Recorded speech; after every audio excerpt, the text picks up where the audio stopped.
बीकानेर चूरू के अंदर अगर नहरी पानी आ जाता हम लोग बहुत आगे जाते।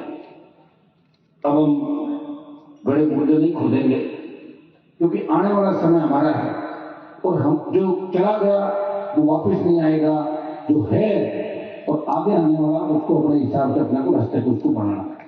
मैंने खूब प्रयास किया। आज इस प्रदेश के अंदर नागौर सड़क के मामले में संसदीय क्षेत्र नंबर 1 है, जहां पिछले 10 साल से सबसे ज्यादा इस संसदीय क्षेत्र में सड़कें बनी, स्कूल कॉलेज बने। 2018 से पीछे आप जाओगे तो 18 में मात्र 5-7 कॉलेज होंगे, 13 से 18 जाओगे 5-7-8 कॉलेज होंगे और अब शायद जिले में 30-35-25 सरकारी कॉलेज। फिर आपको कहता हूं सरकार किसी की वजह हमें बड़ा मन रखती है। आम आदमी को सड़क, पानी, स्कूल, बिजली, शिक्षा, इन चीजों पे महत्वपूर्ण काम हमें करना है। तब हमें ये नहीं देखना कि इसने वोट दिया, इसने नहीं दिया, उस गांव में वोट मिला या नहीं मिला। हमें उस इलाके के तमाम लोगों का जो विकास होगा, तो बड़ा भी इस इलाके का हमारा विकास हो जाएगा, सबका विकास होगा तभी हमारा होगा। कोई व्यक्ति अपने घर का विकास कर ले तो फिर इलाके का विकास नहीं होगा, उसके घर का ही होता है। और एक आदमी अपना विकास करे, उस जाति का विकास नहीं होता, उसका खुद का, उसके परिवार का विकास होता है। सब लोगों सर्व समाज को साथ लेके हमें आगे चलना है। जैसा कि गुरु जी ने भी कहा, आंदोलन की बात की, निश्चित रूप से आंदोलनों में भी आपका ही नंबर 1 चल रहा है राजस्थान के अंदर। वीर तेजाजी महाराज का जयकारा लखनऊ तक चला गया।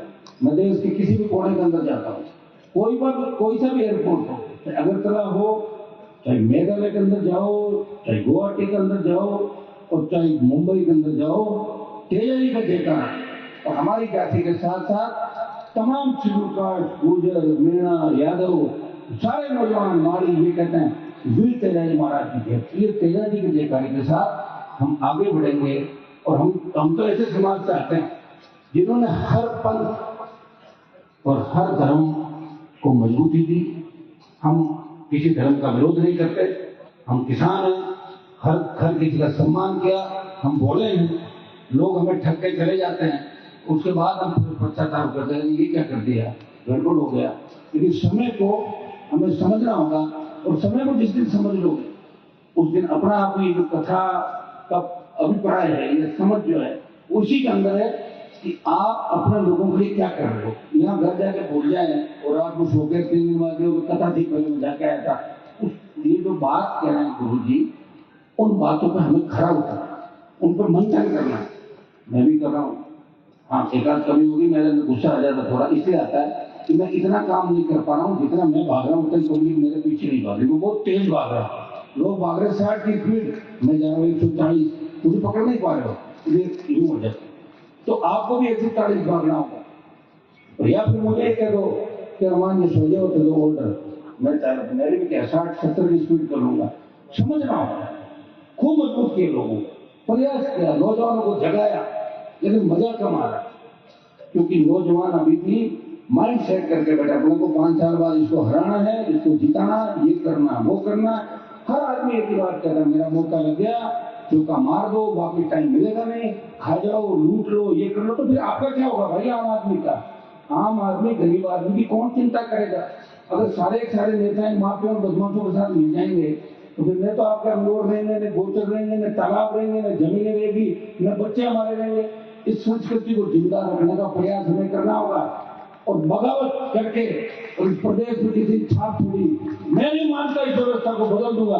हनुमान बेनीवाल ने इस व्यवस्था को बदलने की बात करी प्रदेश के अंदर, देश के अंदर, और उसी का परिणाम कि लोग दोनों हाथों का आशीर्वाद है। मैं आपको विश्वास करता हूँ आने वाला समय आपका है। प्रधानमंत्री को अगर झुकाया आज तीनों कृषि बिलों में, नागौर के साथ ने सत्ता को ठोकर मारी और तीनों बिल वापिस कराए। अब अग्निवीर की पारी है, सेना को जो ठेके पे दिया उसका विरोध कर रहे हैं। एक दिन अखबार में आप ये पढ़ना कि अग्निवीर समाप्त हुआ और खून की भांति सेना पर लागू। प्रदेश में पहलवान बेटों की बात हो या विकास की बात हो या संघर्ष की बात हो या माफिया के खिलाफ होकार की बात हो, जब थक जाते हैं लोग, सोचते हो कहाँ जाएं, तब आपको एक चीज नजर आती है कि हमारा भाई भी बैठा है, हम वहां जाके करा लेंगे। कि गरीब आदमी गांव में झोपड़ी में बैठा हुआ कहता है कि हनुमान जी के पास जाऊंगा और ठीक कर दूंगा इस शासन वालों को जिन्होंने मुझे धमकी दी या जिन्होंने मुझे अपमान करने का प्रयास किया। तो भाइयों, ये आपका आशीर्वाद का ही परिणाम है। देखिए, मुझे मजा आता है संसद के अंदर, मैं तो 20 साल पहले सत्ता के अंदर आ जाता। कौन रोक रहा है मुझे बताओ? सत्ता तो तैयार बैठी है। आओ हनुमान जी, सवारी करो सत्ता की। फिर एक बार ही कर पाऊंगा, दोबारा फिर मेरे हिसाब से नहीं चल पाऊंगा। इसलिए मैं चाहता हूँ सत्ता पूरी आपके हाथ में है, और जिस दिन सत्ता के अंदर आपकी एंट्री होगी, न तो कोई पेपर लीक होगा, जहाँ किसान का खेत है उसको वहीं उसका राइट मिलेगा, और रोजगार भी मिलेंगे, तमाम नदी नाले आ जाएंगे, व्यवस्था ठीक हो जाएगी। इसलिए सत्ता में हमारे देश से मजबूत लोगों को आने की आवश्यकता हमारे नहीं आ रहा है, आपके लिए। मैं तो बना दिया, 6 साल बाद मुझे जिता दिया, और मेरे पिताजी को भी जिता। लंबे समय से 42 साल से वोट दे रहे हो आप, थके नहीं अभी तक। नोखा करना मुझे याद है, 90 के बाद में आने लग गया था चुनाव के अंदर, लगातार एक चाला पट्टी के इलाके से भारी वोट आप देते। कई बार हो जाता समीकरण आगे भी 1000-2000 वोट का चलता रहता है, लेकिन आपने हमेशा आशीर्वाद रखा। और तमाम इस प्रदेश की बड़ी रैलियां, देश के अंदर एक नाम चला कि राष्ट्रीय लोकतांत्रिक पार्टी जवान किसान की आवाज है। और ये सौभाग्य महाराज जी का आशीर्वाद से मुझे मिला कि नागौर के एक स्कूल में पढ़ने वाले नौजवान ने, जो गांव के स्कूल में पढ़ा, वो राजस्थान विद्यालय का अध्यक्ष बना, और उसने पहली पार्टी बनाई। कि जो को गूगल पे सर्च कर लो राजस्थान का पहला दल कौन सा है, तो आरएलपी पार्टी। कहाँ के? मेरा संस्थापक नागौर के, तेजाजी महाराज कहाँ के? नागौर के। तो मैंने प्रयास किया और आगे भी करूंगा। एक संदेश आपको दूंगा, बच्चों को पढ़ाओ लिखाओ, समझदार बनो, छोटी मोटी बातों में झगड़े मत करो, खाओ खाने दो, जियो जीने दो, खुद भी जियो। ऐसा नहीं जैसा आदमी जाके कोई एक कमजोर है उसको जाके मार दो, ये कर दो, उसको तंग करो। ये एक मैसेज, ये अपने समाज के अंदर जो गलत दिशा में 20% लोग जा रहे हैं, इनको भी हमें रोकना है। रोकेगा कौन? अपन रोकेंगे, पंच पटेल रोकेंगे, सरपंच रोकेगा, प्रधान रोकेगा, एमएलए रोकेगा, एमपी रोकेगा, या समाज में जो अग्रणी लोग हैं वो रोकेंगे, साधु संत रोकेंगे। ये तो यही तो व्यवस्था, समाज व्यवस्था। और क्या ऐसे? तो फिर पुरानी जो व्यवस्था थी उसमें इसमें अंतर क्या होगा? पहले राजाओं का राज था, राजा साहब ने कह दिया वही कानून है, राजा कहते तो कुछ भी ये हो गया वो हो गया, वही चल जाता था। अब लोकतंत्र, वोट की ताकत से आप सरकार बनाते, आप वोट देते, और वोट में ये नहीं देखते कि पढ़ा लिखा अनपढ़ है, पैसे वाला गरीब है। हर आदमी वोट देता है, और वोट हर आदमी देता है। इसे बद्री जी और हम यहाँ खड़े हैं, अगर हर आदमी वोट देते तो अपन आता ही बना। अगर तो जो शहर में वोट दे रहे वही चलो अपन जाएंगे, क्यों आएंगे? तो वो, और हम आपके, इसमें कोई दो राय नहीं। और आप बहुत प्यार करते हो, मुझे याद है 98-97 से वोट करना मैं आया था, तो मैं खुद 20-20, 30-30, 40-40 प्रोग्राम खींच कर मैं अटेंड करता था। मूडवा सीट हुआ करती थी, लेकिन अब इतना टाइम आपको नहीं दे पाता। मुझे राजस्थान में जाना पड़ता है, लोकसभा में जाना पड़ता है, फिर भी कोशिश ये कर रहा हूँ कि मेरे जीवन का हर मिनट मेरे भाइयों को मिले, मेरे जीवन का हर। लेकिन मैं एक चीज चाहता हूँ, थोड़ी समझदारी, थोड़ा सा एक चीज का ध्यान रखो। अगर नोखा कार्यक्रम है ना, तो पहले नोखा ही करना है। जयपुर तो पहले जयपुर जाना। अपन करते क्या, नौका जाते थे, यूं चलो इधर चलो, फिर नौका इधर, नौका वाला चला जाएगा कार्यक्रम। तो पहले लक्ष्य क्या है? लक्ष्य है कि पहले लक्ष्य यह है, second year, third year, fourth year, जीवन के अंदर ये होना चाहिए। विभाजन करो, ये काम जो रोज उठना करो, और पहले काम हो दूजो और तीजो, तो पहले भाई को चौथो गार तीजो गार पीछे कर देगा काम। तो ये जो प्रॉब्लम है, और इसीलिए मेरी सीटें कम हो गई। आप जानते हो ना, होशियार कर दिया बना तो बागला फेंके बागला रोड का जगह जाना, और पास थाना आएगा निकल जाओ, यही हुआ। और क्या महाराज जी, तो तक वो तैयार करने में कोई कमी नहीं छोड़ी। पहले हेड कांस्टेबल आता था, लोग आगे हो जाते थे, अब एसपी नहीं देते, कहीं है आ गया सड़क पे तो करी ना। लेकिन मैंने इसके लिए नहीं किया, वो मेरे को साथ ले लेके चलो वापिस। जो तुम्हें उंगली पकड़ के ले जा रहा है उसे तुम बीच रास्ते में छोड़ दोगे। ये तो संत बता रहे कि जो उंगली पकड़ के तुम्हें ले जा रहा है, तुम्हारी पहचान बना रहा है, जब तक उसका अंतिम लक्ष्य पूरा नहीं हो, हम सबका मिल जाए, सबका एक लक्ष्य, मेरा कोई लक्ष्य नहीं है। मैं चाहता हूँ हमारा जिला, हमारे बच्चे आगे बढ़े। मैं तो आगे बढ़ा हुआ था, मैं यूनिवर्सिटी का प्रेसिडेंट था, नागौर वापस आया ब्रेक होकर, मैं वहीं से बढ़ता था, फुलेरा में तो मुझे मेरे बढ़ जाता। 98 में कौन बीजेपी के अंदर था, हमारे समाज के लोग नहीं थे, वहां बढ़ के दुनिया क्यों आता। लेकिन आपको जगाने के लिए, मजबूत करने के लिए हनुमान बेनीवाल ने 25 साल जीवन के समर्पित किए। तो सत्ता को ठोकर मार के वो यूं ही चलता है कि अपराधी आए, कहीं माफिया आए, कहीं कोई आए कोई गए, उसने कभी सत्ता का आनंद नहीं लिया। मैं से ज्यादा मोदी जी सत्ता का आनंद लिया। 5 साल आप MP थे जब सरकार किया, याद है आपको? मतलब MP थे कांग्रेस के और राजस्थान में थी कांग्रेस की सरकार। मार्गम तो 6 महीने आगे तो गणा जोड़ लो तो 8 में बना तो कांग्रेस सरकार, 13 में आए तो वसुंधरा जी, 18 में आए तो वापिस कांग्रेस, 23 में आए, फिर वहां में थोड़ा लड़ा फुका। जैसे वो तेजाजी महाराज के भूल गए किसान आया, अरे साहब कौन छोड़ी मोदी ने, मैं छोड़ूंगा। तब हरियाणा यूपी के किसी किसान नेता नहीं छोड़ा। हनुमान बेनीवाल ने सत्ता को ठोकर मारी, बदली जी मारा क्या रेवोल्यूशन, इतना बढ़िया नदी को मंत्री बन जाओगे 5 घंटा वोट दे लोग भाई हुई 3 1 और 1 0 अपना आपने तो क्या करता। मैंने तो मेरे कभी रखा नहीं। मैं तो शिवराज की उतनी बात करता हूँ, मुस्लिम की करता हूँ, ओबीसी करता हूँ, तमाम जाति को, हर जाति को आरक्षण मिले, बढ़े, आप लोग आगे बढ़ो। क्योंकि आप खुशहाल होंगे जब हम होंगे। एक आदमी खुशहाल होकर क्या कर सकता है?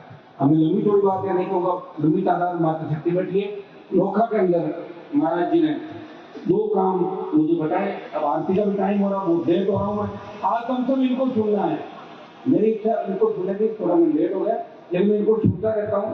यूट्यूब पे नारायण महाराज जी को भी, इनके बड़े जो पहले महाराज जी थे गोपाल दास जी, मैं उनके संपर्क में था। आपको दर्शन बहुत पहले थे 25 साल पहले।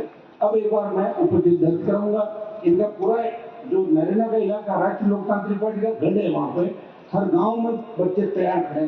सबसे पहले 18 में पार्टी बनी थी तो जयपुर जिले का किसान का बेटा पूरी ताकत के साथ, नागौर में सीटें मिली थी लेकिन जयपुर में ताकत मिली थी, बाड़मेर में ताकत मिली थी और जोधपुर में सीट मिली थी।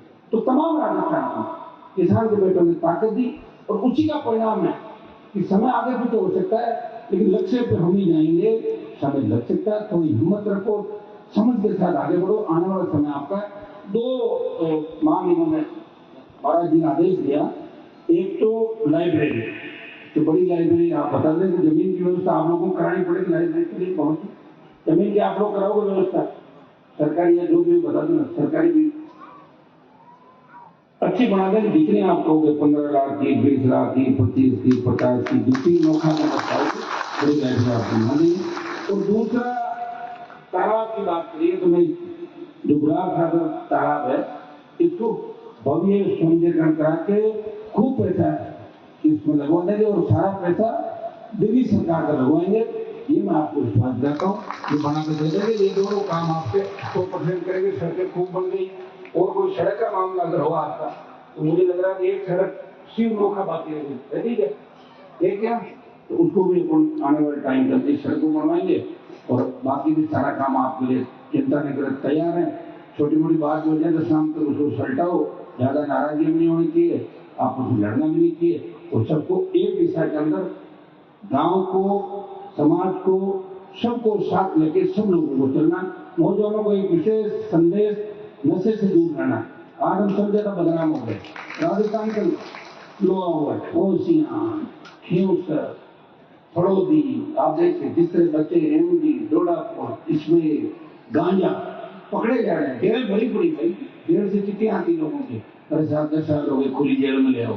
माँ बाप भाई बहन आते रहते, अरे साहब मेरे भाई को कुछ मिलाओ। आप इन बातों को सोचा करो।